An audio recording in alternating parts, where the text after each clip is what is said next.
Hey guys, Tactic here. I finally got time to push the limits of my improved Nullifier build and decided to give it a go without the Hellfire Neck or Thunder Fury. I'm not using Shard of Hate because it's better, but because I didn't find Thunder Fury in 3 months. So the Shard of Hate will do just fine until I find a proper Thunder Fury. Now some of the most important changes in the build are the gems. And I'm currently using Bane of the Trapped, since the gem provides you with the crowd control field after level 25, and since I always am in melee range, the damage bonus kicks in all the time. And then I'm using Tigak, in my opinion the best gem I can go for since I play hardcore as well. The 30% armor and damage is more than welcome for any barb, and as you can see in the video I maintain the max stacks with Whirlwind, and I still keep the Berserker Rage passive up. And now for the weirdest part, Pain Enhancer. This gem is superb for this build due to the high crit chance and the super high attack speed of the Whirlwind, providing you with over 20 million dots and increased attack speed. I can get even over 4 million raw damage on big packs without external buffs or Wrath of the Berserker using this gem, so I strongly recommend using it. Now I would love to have a proper necklace with 10% critical strike chance too, since it will synergize with Bloodshed Rune from Battle Rage and the Pain Enhancer gem, and it will increase my DPS significantly. I hope in the future I will finally craft a decent Hellfire necklace that I will brag about to you guys in the next video. Now a super important thing to point out is that critical strike chance scales a lot better the more damage you have, meaning you might see you have a lot less damage unbuffed with critical strike chance. For example, by using Weapons Master, with the mace you will get 5% crit chance and it will look like you will have less DPS than the 8% damage bonus you get from switching a sword in your main hand. But fully buffed, the critical strike chance will give you more sheet damage plus the bloodbath and the pain enhancer that synergizes perfectly with this stat. If you were wondering if Shard of Hate is the new trend in lightning the Whirlwind builds, it's not. I just found a very nice Shard of Hate on which I used Ramaladi's gift, and since the Thunder Fury needs to be perfectly rolled both on primary and secondary stats so we can reroll the socket and add the Ramaladi, we all know it's just a dream and it will never happen pretty soon. So more details about weapons on this build will be presented in another video that I will make soon with all the information I could gather from the weapons I play with, like Shafna's Hammer, Shard of Hate, Thunder Fury, Odin's Sun, and so on. Now you might have noticed I kinda stand in elite effects on Greater 34 without getting a scratch even after my ancients are dead. And the reason is all the regeneration, the elite melee ranged reduction coupled with the raw armor and resists I have. The armor scales incredibly well since I have strength gems in all slots that provide me with extra armor and damage. Now all the strength gets multiplied with the rampage, and then comes the Tigak gem, making me able to reach almost 90% reduction from my armor only. O-Guild set and the 11% elite damage reduction on chest is a must on this build, making you one badass barbarian.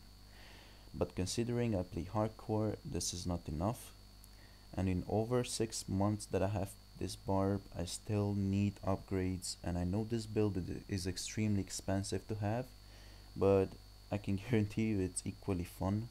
So then I need Call of the Ancients with Together as One rule.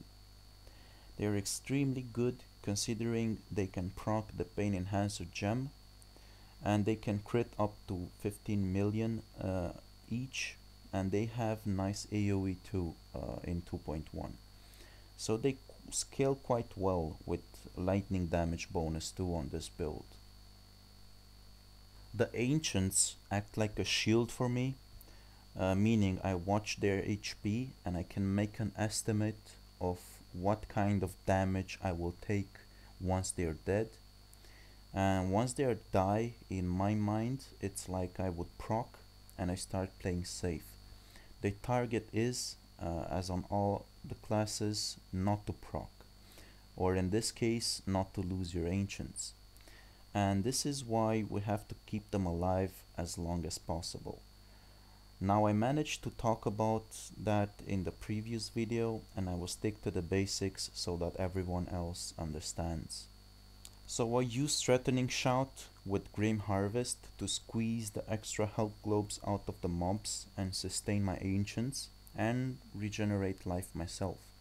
Inspiring Presence provide them with 2% HP per second too, which is crucial. Inspiring Presence also provides me with almost 16,000 health per second, which is it's incredibly nice to have. Since this build revolves around nullifying the effects of the elites, meaning you will have to use Skull of Resonance to combo it with Threatening Shout and Grim Harvest.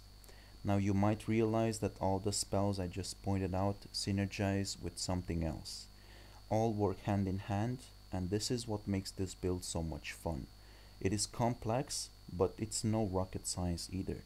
You just need to test it 1 or 2 times and you will feel what you need to do and when you need to do it to improve. I still have major improvements to get even after half a year almost of playing on this build, and I still enjoy playing it more than everything else I have at my disposal. Threatening Shout will also make the mobs hit you for 20% less damage. This is huge in higher Greater Rifts, meaning the higher the Greater Rift, the higher the mobs will hit you, and the more value you will get out of this skill. So using Skull of Resonance will give you a high chance to take control of enemy mobs, including elites. This will make them fight each other, Fire Chains will not link on the control mobs, Electrified will not cast sparks if you hit them, Jailers will use the effect on other mobs, not on you, and it appears even other effects are cast at a lesser frequency if not stopped while charmed. You can pretty much turn the most dangerous elite packs into training dummies. The other nullifying effect is from the Ice Climbers. This will make you immune to Jailer and Frozen effects, both lethal in higher Greater Rifts. Now of course you can avoid that by using Juggernaut passive, but in my opinion the Ice Climbers are even more important to a Whirlwind build, since using Juggernaut will not make you immune to crowd control, just resilient. But every second spent in crowd control as a Whirlwind build means less DPS and less health per second, and I simply can't afford that. I can't afford having a downtime on my barb, especially on hardcore. The extra cold resist is nice too on Ice Climbers. I can pretty much stand in freezing pulse effects without getting noticeable damage, as you can see at some point during this video. Again, complete immunity is a lot better on this build than making you resilient to crowd control, but still pinning you down and stopping you Whirlwind. So all in all, Ice Climbers are a superb item to have for this build, and you should definitely aim to get them if you're gearing up a barb like this. And next on the list, the Hexing Pants of Mr. Ian. Very rare item again, but extremely good on this build. If you don't have the pants, simply squeeze weapon throw for single targets, and Whirlwind will only feel competitive once you equip this item. Now the item I feel bad I couldn't squeeze in is the Thunder God's Vigor belt.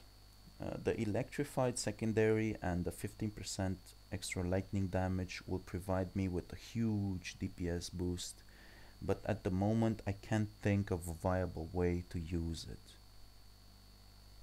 The Immortal King set is a must, of course. The damage output of the ancients and the survivability bonus of the shield mechanic I just told you guys about makes this set one of my favorite overall. The resist, rage per second, and life per rage spent is extremely nice to have and needed in order to maintain Berserker Rage up the whole time. Now for the second set, the Olgas shoulders and the wrists are a superb addition too.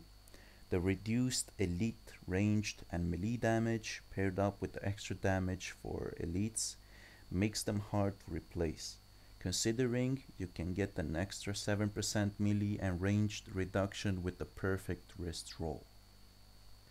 In this video, I'm using Eye of Etlich with plus damage, plus lightning damage and critical strike damage. It's not the best stat choice, I know, but I use it for the 30% range damage reduction that makes up with the little damage loss versus a good rolled normal necklace.